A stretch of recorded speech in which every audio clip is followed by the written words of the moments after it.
kun argite akkatti keessa naqatan amma keessa naqachuu yookaan beeksisa keessa galfachuun maal jechuudha. Kunoo monetization kana oon erga goote booda kun sii dhufa.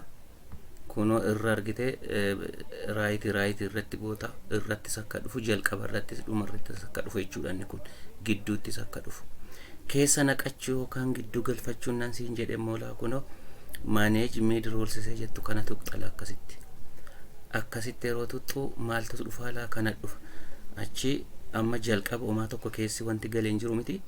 Mallattoo doolaarii kana rukutteeti dhufteeti la jalqabu viidiyoo makee jalqaba irra rukutteeti aad bireeketta laa. Kunoo ishee kana argite, kunoo ishee kana aad bireeketta achi fagina isaa situ murteeffata.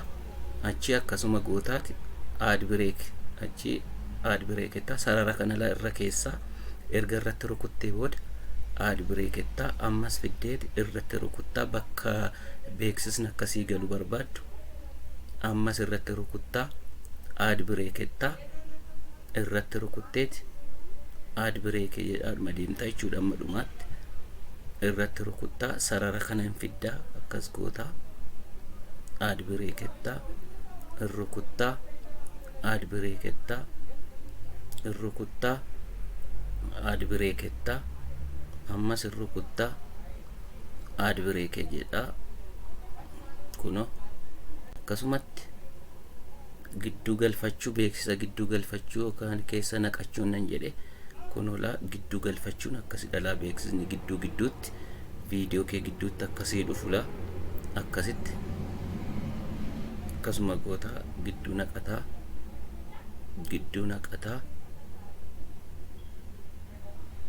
gidduu naqataa gidduu naqataa isa booda continue etta la gaafa keessa naqattee fixxu continue etta isa booda save ta'e jechuudha.